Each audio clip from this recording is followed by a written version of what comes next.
Amigos, muy buenas noches. Aquí estamos con ustedes con nuestro programa de Diálogos Divinos. Y el día de hoy nos acompaña Elvi. ¿Cómo Elvi, ¿cómo estás? Buenas noches. Y Alejandro. Hola Elvi, hola Alejandro, doctor. ¿cómo estás? ¿Qué tal? ¿Cómo están? Bueno, hemos pensado en hablar el día de hoy sobre un tema que es muy actual. O sea, estamos viviendo un periodo en el tiempo que ha sido terrible, donde el hombre se ha ido cada vez alejando más de Dios. Creo que esto es muy obvio, ¿no? Sí. Donde las cosas parece que van de mal en peor y como que Dios empieza a desaparecer de este mundo por cuestión de la criatura. La criatura ya no lo quiere aceptar. Y si esto lo juntamos junto con todas las revelaciones de nuestra Madre, sobre todo en Fátima, que es uno de los lugares donde más se ha hablado de esto, y todas las revelaciones más, ¿cómo diríamos?, no tan renombradas, pero donde la Virgen nos va anunciando castigos. Nos va advirtiendo de que si no nos convertimos, de que si no oramos, que la justicia de Dios está ya prácticamente llena y que está por descargarse sobre la humanidad. Si a esto le agregamos las profecías que hay en el Evangelio, en el Evangelio de San Mateo, y todo lo del Apocalipsis, pues estamos como prácticamente llegando a ese punto, ¿no? Cuando menos así parece. Entonces hemos decidido hablar un poquito sobre este tema, no enfocado necesariamente a la parte apocalíptica, sino más bien al triunfo de Dios sobre la tierra. Ese triunfo de Dios que es también muy anunciado por nuestra Madre, el triunfo del Sagrado Corazón de María, el triunfo del Sagrado Corazón de Jesús, que en realidad es el triunfo de esos corazones, ¿no? ¿Cómo se va a llevar a cabo este triunfo? Que ese es el punto principal. Esto dentro de los escritos de Luisa creo que está muy claro. Y nos vamos a enfocar hacia allá para dejar perfectamente esclarecido cuál es el seguimiento de todo lo que Dios va a hacer para lograr triunfar sobre el enemigo. Pero pues yo diría que tenemos que partir ¿de dónde? Pues del principio. De la Biblia. De la Biblia. De la Biblia, exactamente. No, y del principio me refiero a ¿de dónde parte esta batalla? ¿De dónde parte todo actitud del hombre de irse separando cada vez más de Dios, más de Dios, más de Dios? ¿En dónde empieza? Pues a lo mejor en el cielo cuando el demonio dice no serviré. Bueno, exactamente ahí es en donde tiene inicio toda esta rebelión. Y ahorita, doctor, porque se están imponiendo en las sociedades ideologías que llevan a los pueblos a alejarse de los principios y de Dios, ¿no? Completamente, eso lo estamos viendo ya ahorita. Sí, o sea, ya es muy obvio, muy ¿no? obvio. Todo esto. Pero como dice Alejandro, o sea, todo empieza en el cielo, antes de la creación de la materia. Son creados los ángeles. Y en los ángeles hubo un grupo de ángeles que se rebela contra Dios. Las causas no importan. El caso es que se rebelan, están en contra de Dios. Y el lema de ellos es no serviré, que ese es el punto principal. Y el jefe de ellos, o el cabecilla de ellos, es el arcángel que era más agraciado de todos los ángeles del cielo, que era Luzbel. Su mismo nombre nos lo dice, era luz bella, o sea, Dios es luz. Por lo tanto, el nombre de Luz Bella quiere decir que era muy semejante, tenía muchos atributos, muchas cosas que Dios le había dado de él mismo. Por eso es que es Luz Bella. Hasta que se la quitó. Hasta que se la quitó, así. Y entonces él se rebela contra Dios, o sea, vuelvo a decir, las causas no importan. Y hay una gran batalla en el cielo. Una gran batalla entre las huestes de este ángel que después de esa rebelión ya no es Luzbel, sino ahora es, es Satanás. Es el jefe de ellos, ¿no? Se me ocurre una pregunta, bueno, pero no sé si haya respuesta, pero si la serpiente es la que tienta a Eva, pero si no hubiera caído, si no hubiera ángeles caídos, ¿hubiera habido prueba para el hombre?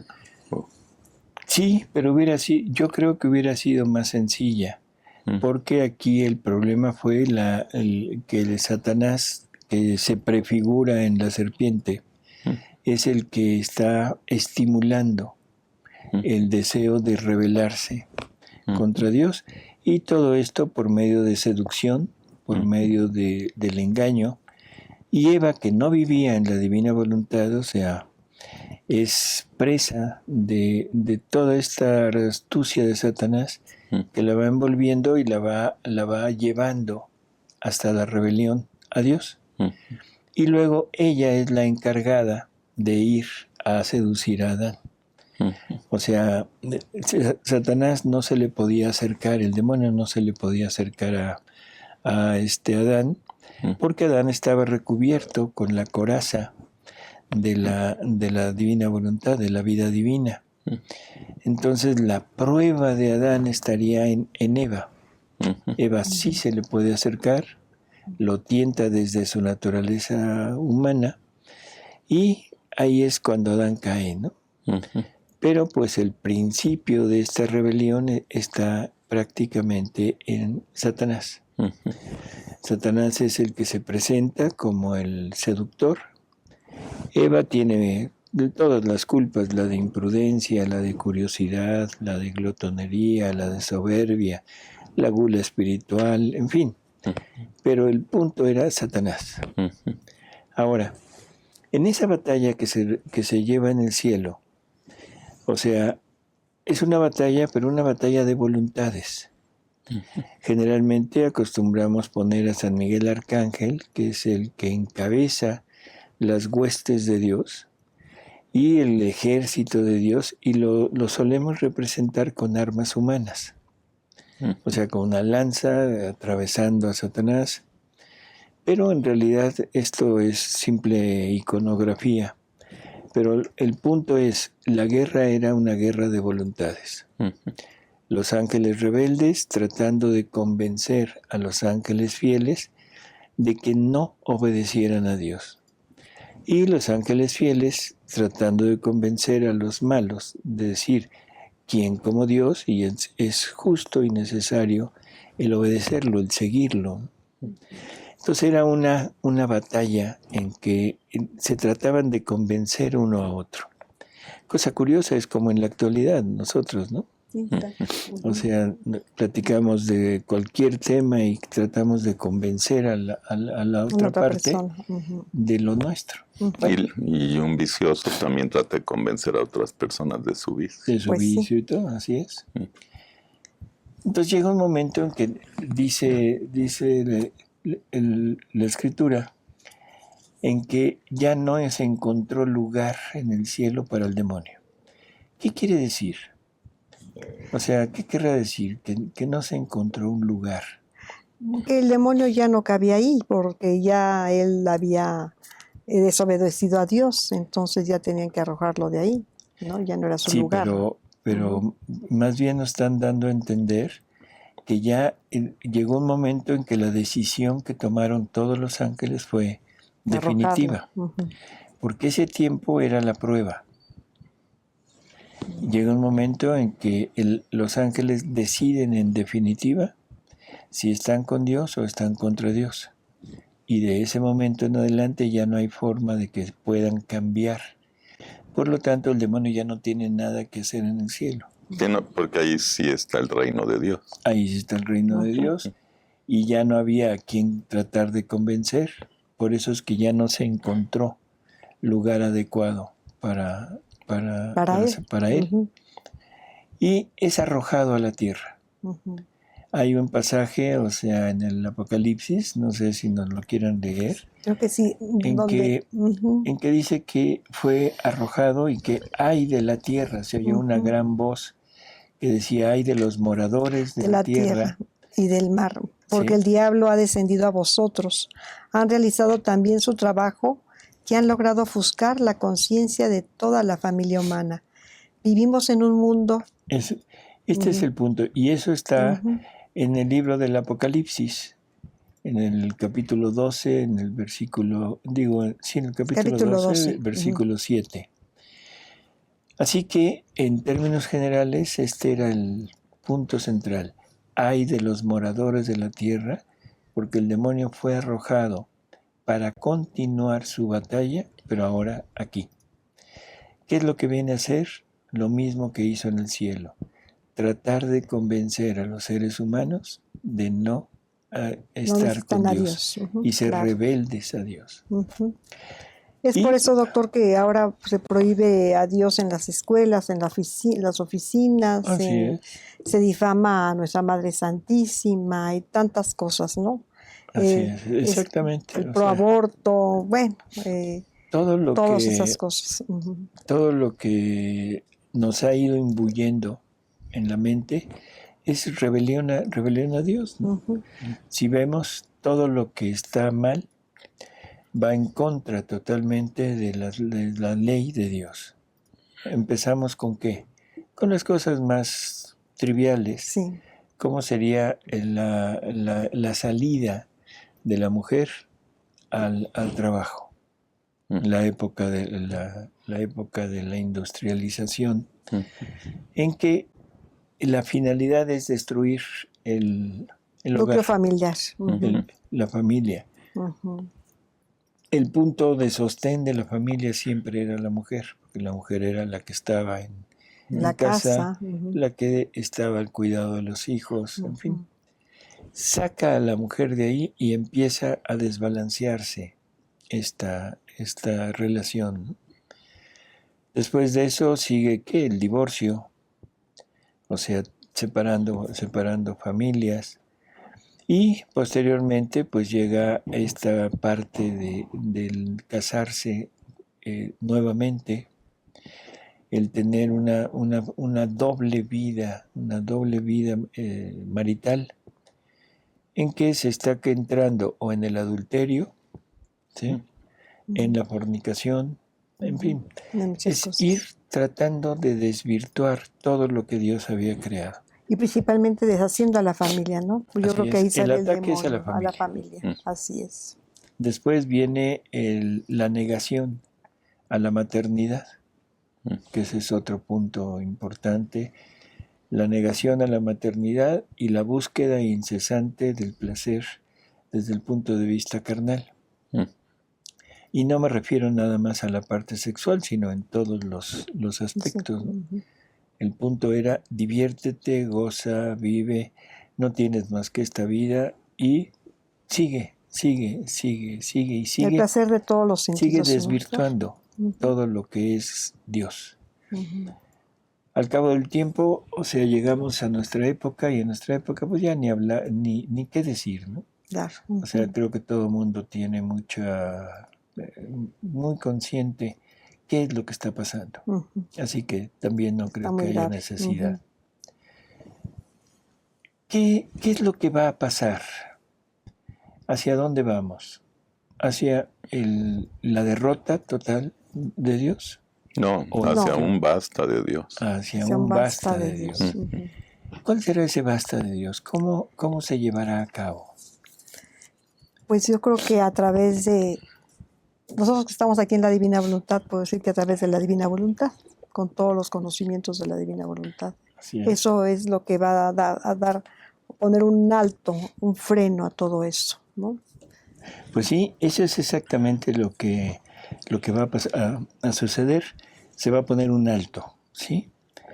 Y para esto, bueno, tenemos datos muy precisos en la revelación, sobre todo en el Apocalipsis y en las profecías de Daniel, donde se nos habla de cuál va a ser la manera del triunfo de Dios, ¿no?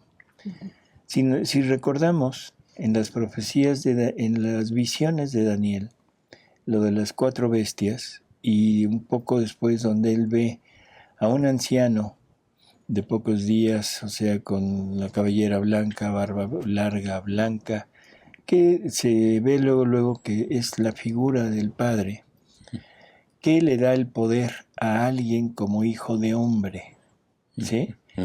Y que eso es lo que va a terminar prácticamente con toda esta época de maldad. De maldad. En el Apocalipsis es mucho más claro, porque si nos vamos después de todas las plagas que nos narra el Apocalipsis, sí se acuerdan, ¿no? Sí. Tú decías de las trompetas, ¿no? O sea, de los 7 ayes. Sí, claro. Ayes de Dios, en fin. De repente en el capítulo 19 nos hablan de un jinete que sale en un caballo blanco. Y que ese jinete, o sea, se llamaba, o sea, la palabra de Dios, el verbo de Dios, ¿sí? Creo que es muy obvio quién es el verbo de Dios. Claro. Es la segunda persona de la Trinidad, pero dice como figura de hombre. Y ese hombre montado en caballo es Jesús, que lleva en su vestidura y en el muslo marcado o grabado un nombre que dice Rey de Reyes, Señor de Señores.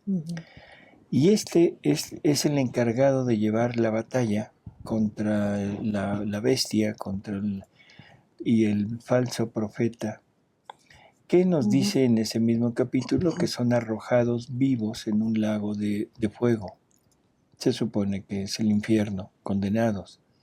Y que todos los demás, los seguidores de ellos, son vencidos por este jinete, porque de su boca sale una espada de doble filo, que es con la que va a terminar con todos. Es una alegoría creo que muy clara, ¿no? Sí. ¿Qué nos da a entender? La espada de doble filo. O sea, primero, el jinete es Jesús. Es Jesús, así es. La espada que sale de su boca, ¿qué querrá decir? Pues yo creo que es su palabra. Su palabra, exactamente, su palabra. Y con esa palabra, con esa espada, es con lo que va a matar, a exterminar a todos los seguidores de la bestia y el falso profeta. Por lo tanto, ¿qué quiere decir? Que es con la palabra de Jesús lo que va a acabar con el mal. Y uno dice, bueno, ¿y qué más? ¿De qué manera? O sea, ¿cómo irá a hacerlo? Diciendo, ya, quítense. A través de las personas, yo me imagino, ¿no? De los que vivan en divina voluntad. A través de su palabra, en la Así divina es. voluntad, a través de Luisa, del Espíritu Santo, y que las personas, las criaturas vivan en su divina voluntad, conozcan y vivan. Y yo creo que es lo que va a dar, como decíamos, es lo que va a parar todo, es lo que va a transformar todo. Exactamente, o sea, es por medio de su palabra, pero siempre a través de las criaturas, ¿sí? Y en los escritos de Luisa hay una lectura que vamos a leerla completa, porque es muy importante el entender cómo se lleva a cabo esta batalla en la actualidad, porque pareciera que el mal está venciendo. Pareciera que el mal está avasallando a todos, y todos nos estamos dejando llevar por el mal, que eso es lo más grave del asunto. Todo el mundo empieza a adoptar ya las ideas del malo. ¿Sí? Yo no sé si tú recuerdas, Alejandro, yo pienso que sí, y probablemente tú también, Elvi. Hace algunos años, no digo cuántos, muchos años atrás. O sea, la sociedad estaba pues mal en el sentido estricto, había de todo, había todo lo que hay ahorita, lo había en aquel tiempo, pero muy limitado. Sí. Muy limitado, y sobre todo muy escondido. ¿Por qué escondido? Porque se tenía la franca claridad de pensamiento para entender que todo aquello no era adecuado y no era conforme a la ley de Dios. O sea, los problemas de tipo matrimonial, los problemas de tipo sexual, los problemas de identidad sexual, los problemas de aborto, todo eso existía, pero en una cantidad realmente pequeña y siempre escondido, porque todo el mundo estaba convencido de que aquello no era correcto. Claro. Se practicaba, sí, pero cuando menos teníamos esa noción muy clara de que estaba en contra de la ley de Dios. Poco a poco se ha ido abriendo, y ahora nos ufanamos de que las personas se muestren tal y como son. Perdón, pero esto es un tremendo error. Y Jesús nos habla de los porqués de esto y nos habla de una, pues no sé cómo decirlo, de una deformación de la conciencia, de una deformación de nuestras capacidades y de nuestras potencias del alma, que por tanto aquí hay oposición a Dios. A ver si nos quieres leer. Dice, la batalla está en desarrollo, una batalla que es igual a la desatada en el cielo. En el principio es una batalla de voluntades. La voluntad de Satanás rebelándose a la voluntad de Dios, para lo cual ha buscado aliados que pongan en acción su plan, pues él ya no puede hacerlo. Se encuentra fuera de su elemento, es su espíritu, y para oponerse a su creador en la materia requiere de vida física, y he ahí la necesidad de aliarse con el ser humano, al cual, dicho sea paso, odia.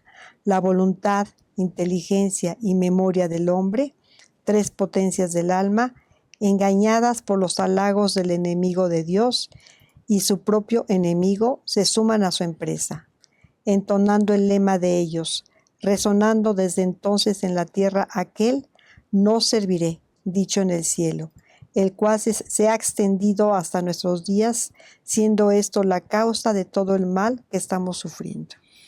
Así es. Explica muy bien. Entonces, si nos fijamos en algo, es curioso. Es Satanás valiéndose del hombre para tratar de destruir el plan de Dios. No lo hace directamente porque no puede. Entonces tiene que ser siempre a través de la criatura como lo va haciendo. Por lo tanto, ahora Dios tendrá que valerse también de la criatura para llevar a cabo esta victoria y esa derrota del mal en el mundo. Y para eso nos vamos a esa lectura que estábamos comentando, que es la lectura del libro 26, ¿verdad, Esther? Sí, es 20. No, es que me quedé pensando que Jesús, cuando llega, que va a ser la última cena antes de la pasión, va montado en un burrito y ahora viene montado en un caballo. O sea, no sé qué significa, pero no llega solo. A lo mejor ese burrito o ese caballo somos nosotros mismos. Bueno, en realidad es difícil poderlo poner, pero en el burrito siempre se ha visto la humildad de Jesús, o sea, esa mansedumbre, y el caballo aquí pues lo vemos como un triunfador, como un, ya no con la mansedumbre de Jesús en la tierra, sino con el imperio de un rey de reyes que viene a triunfar y a reconquistar su reino, ¿no? Entonces probablemente sea esta la forma en que se nos presenta, pero pues quién sabe. A lo mejor este pedacito puede ir antes de lo que va a leer Alex, porque dice, los pocos fieles han elevado sus plegarias y Dios ha decidido poner ya su mano y ha pronunciado su basta, pero quiere derrotar al enemigo usando su misma estrategia. Quiere aliados que, usando las armas divinas, derroten no al demonio porque él ya está derrotado. es el vencido desde el principio, sino que derroten a sus aliados. ¿Y quiénes son los aliados del demonio? Hay pues, otros demonios. Bueno, sí, otros demonios. Pero en esta batalla, ¿quiénes son los principales aliados? Bueno, Pues el hombre. El hombre que está en contra de Dios, el no Dios. El hombre, exactamente. Pero Dios, es el hombre. Es el hombre. Porque generalmente decimos que los enemigos del hombre son tres: demonio, mundo y carne. ¿Sí? Pero ni el demonio, ni el mundo, ni la carne nos pueden hacer ponernos en contra de Dios. Por más esfuerzos que haga el demonio, por más batalla que le haga al hombre, no es posible que el hombre cambie su decisión por Dios por efecto del demonio. Entonces, ¿qué es lo que nos hace cambiar? Nuestra voluntad. La voluntad. La voluntad humana es la que decide si me cambio o permanezco fiel. Es la que decide simplemente aceptar esta monedita, estos vidrios, espejitos que me presenta el demonio a cambio de mi oro. O sea que es una conquista desleal. Y me lleva a pensar que yo puedo llegar a ser como Dios sin Dios. Entonces, el principal enemigo del hombre es la voluntad humana. Y al mismo tiempo es el mejor aliado porque es la que nos puede poner en el cielo. O sea, o me lleva al cielo o me lleva al infierno. Pero es la voluntad humana. Así que Dios decide usar el mismo camino que usa Satanás. Y la pregunta sería, bueno, ¿por qué? ¿Cuál sería el motivo para que se use la misma arma? El hombre necesita una prueba. Y eso sabemos que una persona sin prueba, no tiene conocimiento de lo que él puede, no tiene conocimiento de su fidelidad, de su amor a Dios, de su entrega, de su valor. Y eso solamente se lo da la prueba. Así que debe ser a través de la prueba el vencer o el de ser derrotado. Y esa prueba es una batalla contra el demonio y contra sus aliados, el mundo y la carne, que llegan a llamarnos, llega a llamar nuestra voluntad para decirle, mira lo que te ofrecemos. Y es la voluntad humana la que se deja seducir y la que sigue. Dios también nos está llamando y nos dice, mira, aquí está esto, yo te ofrezco mi vida, mis gracias, todos mis dones, para que te acerques a mí y puedas salir vencedor. Pero, ¿quién es vencedor? ¿Quién es aquel que en el Apocalipsis dice que a los vencedores se les dará una palma de victoria? ¿Quiénes son vencedores? Los que hacen la voluntad de Dios. Sí, pero el vencedor es el que se domina a sí mismo y el que vuelve un derrotado al demonio, un vencido al demonio. Y eso es bien importante, doctor, el que se domina a sí mismo, porque claro, es muy fácil decir hago la voluntad de Dios, pero si no me venzo a mí misma, o sea, si no, la criatura no se vence, es imposible. Así ¿no? es. Es entonces, vencedor es aquel que se vence a sí mismo, se domina a sí mismo y vuelve del demonio un vencido. ¿Sí? Esos son los vencedores de Dios. Así que ahora vamos a ver cuál es la estrategia que nos pone el Señor para llegar a ese estado de vencedores, ¿no? A ver, Ale, si nos quieres leer. Es la lectura 26:9 de mayo 16 de 1929. Dice, los conocimientos sobre la divina voluntad son el ejército. Los actos hechos en ella son las armas. Su luz, el palacio real. El ministro, la Trinidad Santísima. Ímpetu divino por establecer su reino. Necesidad divina, silencio de Jesús. Dolor de sus secretos. Ese es el título de esta lectura, ¿no? Uh-huh. Y creo que en el título pues va todo semblanteado de qué es lo que se va a tratar, ¿no? Ajá. A ver, Ale. Dice, hija mía, ¿qué pasa? ¿Qué pasa? Cálmate, cálmate. ¿Cómo? Tal vez tú quieres salir del ejército de mi divina voluntad. Mira qué ejército ordenado, formidable y numeroso, que disponiéndose en orden de batalla en tu alma, no te será fácil salir. ¿Qué es lo que está pasando? ¿Por qué Jesús llega y le dice, hija, calma? ¿Qué estará pasando? Pues que se quiere esconder. No sé. que está inquieta. Está inquieta, Luisa. Uh-huh. ¿Y por qué estará inquieta? Porque está tratando de encontrar a Jesús. O sea, sus inquietudes de ella era no ve a Jesús. Uh-huh. Otra inquietud es tener que depender del sacerdote para que le dé la obediencia de volver. Uh-huh. Así que, en términos generales, podríamos decir que Luisa está inquieta por eso, ¿sí? Y lo más probable es que haya sido por la ausencia de Jesús. ¿Sí? Dice, ¿sabes tú quién es este ejército?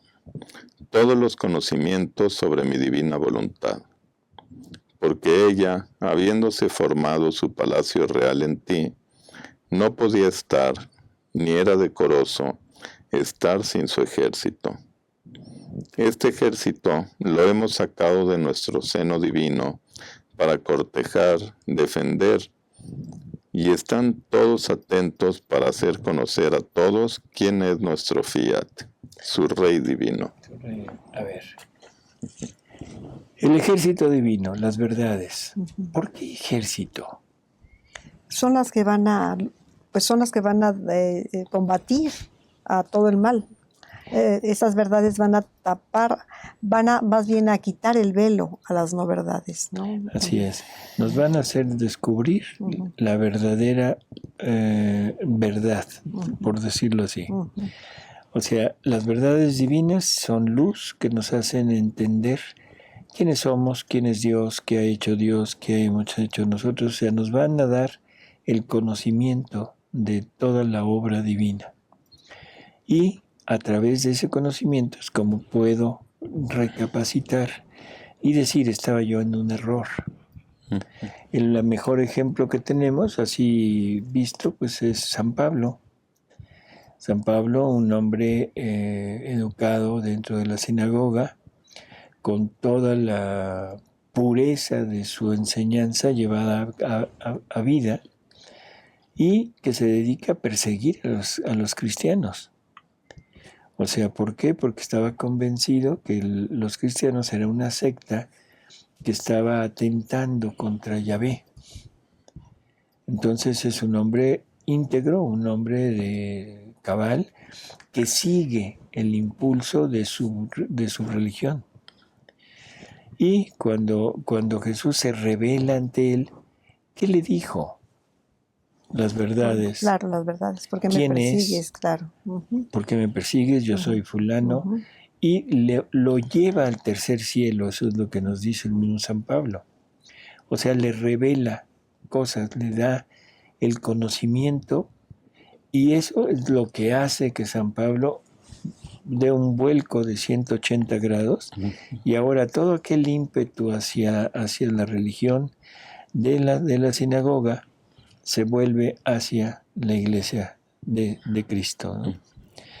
Así que las verdades son aquel ejército, aquellas que van a venir a darnos la verdadera dimensión de quién es Dios, de quién soy yo, cuál es el plan de Dios y hacia dónde debo ir.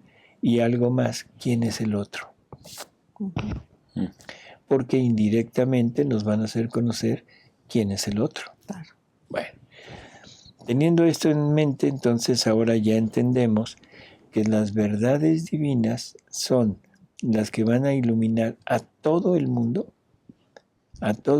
para que dentro de su interior, tengan ese movimiento, yo no digo de conversión, sino de conocimiento, para que puedan decidir, pero decidir con plena libertad, sabiendo quiénes son, sabiendo quién es Jesús, sabiendo qué es lo que Jesús hizo y sabiendo qué es lo que nosotros debemos hacer. Si ahí digo no, perfecto, o sea, Dios no se impone, ¿sí? Claro. Pero tiene que haber esa revelación para que el hombre pueda en un momento dado conocer la plenitud de la verdad. A ver, Ale. Dice, su Rey divino, ¿cómo quiere descender con todo su ejército celestial en medio a los pueblos para combatir al querer humano? Pero no con las armas que matan, porque en el cielo no hay estas armas asesinas. A ver, espérame. ¿Quién es el Rey? Jesús, No. la divina voluntad, el fiat. El Fiat. El Fiat. O sea, eso es curiosísimo, porque nos habla primero del reino, ¿sí? ¿Qué nos dijo del reino? O sea, Dice, ¿sabes tú quién es este ejército? Todos los conocimientos sobre mi divina voluntad, porque ella, habiéndose formado su palacio real en ti, no podía estar, ni era decoroso estar sin su ejército. Este ejército lo hemos sacado de nuestro seno divino para cortejar, defender, y están todos atentos para hacer conocer a todos quién es nuestro fiat, su Rey divino. Bueno, entonces, ahorita todavía no habla del reino, pero el Fiat es el Rey divino. ¿Quién es el Fiat? Jesús. Es el verbo eterno, ¿no? Es la palabra de Dios. Y esa palabra de Dios en la tierra, o sea, cuando toma carne, es Jesús. Por lo tanto, esto coincide con lo que veíamos en Apocalipsis 19, donde el jinete del caballo blanco, o sea, su nombre es el Verbo de Dios, y tiene grabado en su ropa y en su muslo Rey de Reyes y Señor de Señores. ¿Sí? Así que, bueno, vamos a irlo más o menos uniendo, pero es este personaje prácticamente es Jesús. Bueno, entonces lo podemos muy bien ir juntando esto con aquello, ¿no? A ver, seguimos, Ale. Dice, pero no con las armas que matan, porque en el cielo no hay estas armas asesinas. Punto principal. En el cielo no hay armas asesinas. O sea, toda esta batalla se va a llevar a cabo igual que se llevó en el cielo. Es una batalla de voluntades, donde quizá a las voluntades rebeldes en la tierra, Dios tenga que mandar algún tipo de flagelo para tratar de convencerlas. O sea, que ese es el punto. No tratar de castigarlas, no tratar de quitarlas, sino tratar de convencerlas. Si no puede, bueno, ni modo. Jesús le dice a Luisa, yo quise conquistar al hombre por el amor, pero como no quiere, ahora lo conquistaré por el terror. O sea, pero el chiste es conquistarlo, no es matarlo, no es exterminarlo. Ya si el hombre definitivo se vuelve totalmente negado a Dios y a pesar de todo lo que Dios haga para salvarnos, dice no, bueno, ese ya es problema del hombre. Y es mostrarle el terror para que el hombre entienda lo que va a vivir en el infierno. Pues de alguna manera le está empezando a mostrar eso, ¿no? Para que le diga, esto es lo que te tocaría, mejor. ¿Cómo? Mejor Así regresa es. a casa. Regresa, claro. Y luego hay un punto que a mí también me llama mucho la atención. Dice que a veces él necesita incluso llevar a la criatura hasta el punto de la muerte. O sea, tocarlo en la piel, que es lo que más nos duele, y decirle, estás a punto de morir, estás a punto de partir de aquí, y si el hombre reacciona, Dios lo saca, ¿no? En fin, es interesante. Sí. Dice, sino con las armas de luz que combaten para formar la vida de mi querer en las criaturas. Las armas de luz, el entendimiento. Dios es luz. ¿Qué quiere decir? Dios es conocimiento. Dios es conocimiento. La luz es lo que nos hace ver, lo que nos hace entender. Dios es luz, claro, luz de la verdad. En Dios vamos a ver la verdad. Los rayos de luz que Dios manda para combatir aquí son rayos para conocer la verdad. Mientras más lo conozco, más lo amo, ¿no? Claro. No se puede amar lo que no se conoce. Así es.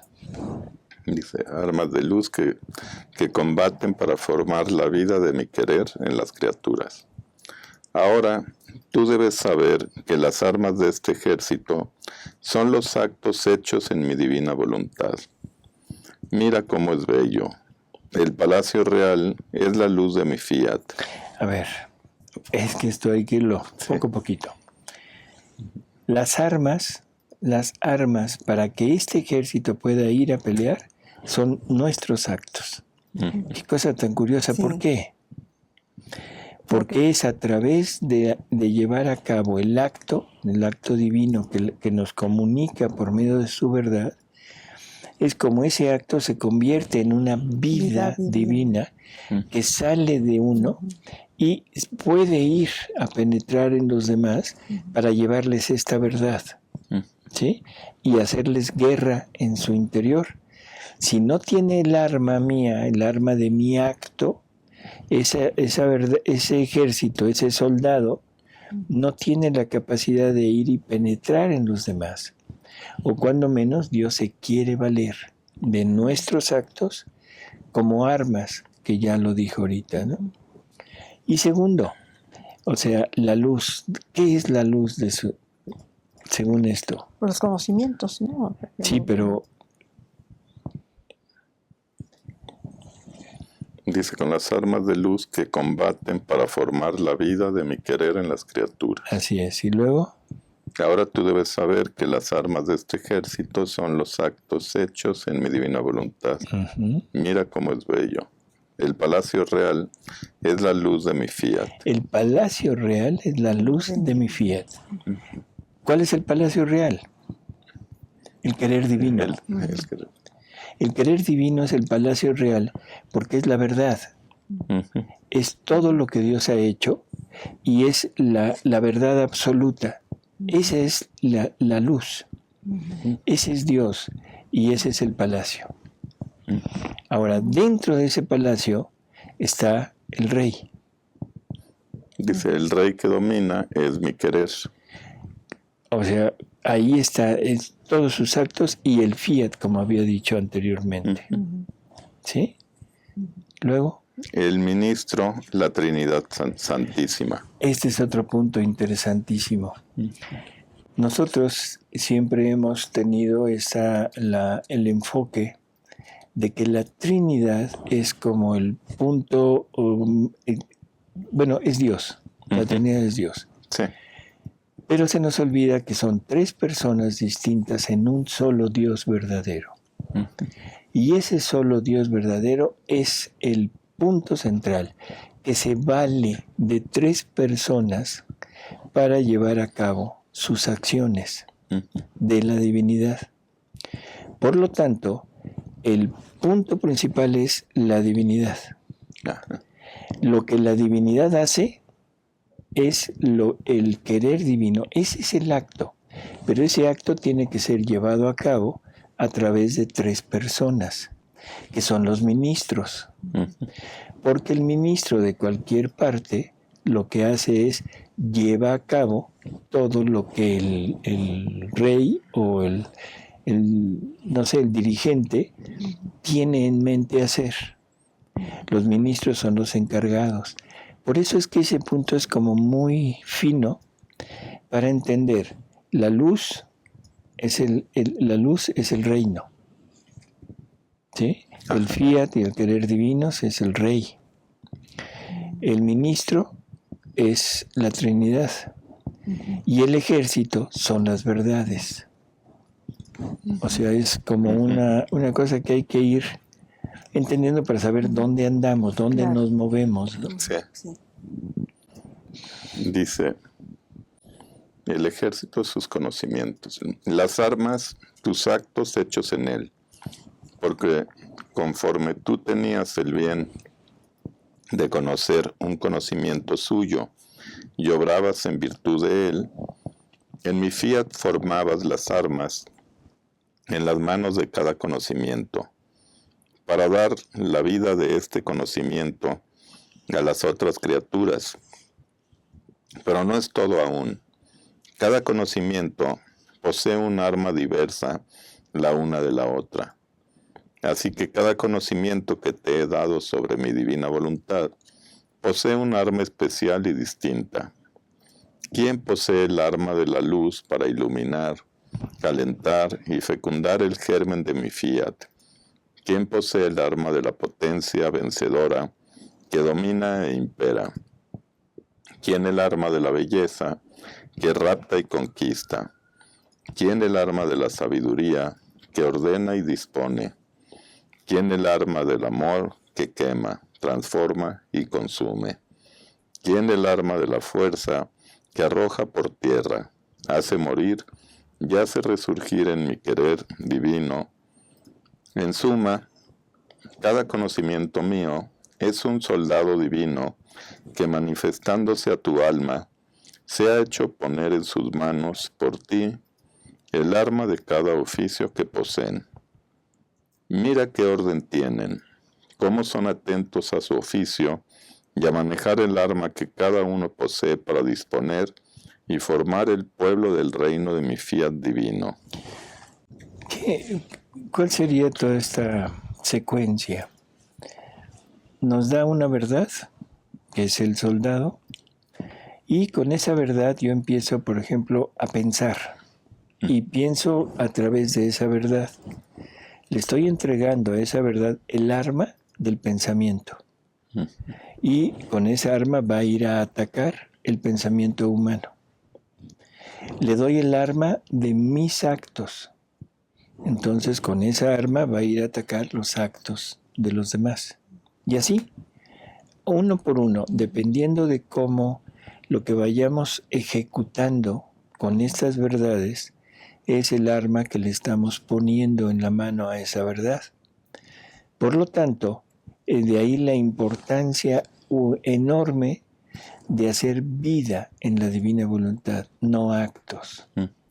Porque los actos se quedarían limitados. Pero la vida implica todo. Y podremos darle batalla al latido del malo, al respiro del malo, a la obra al acto del malo, a todo.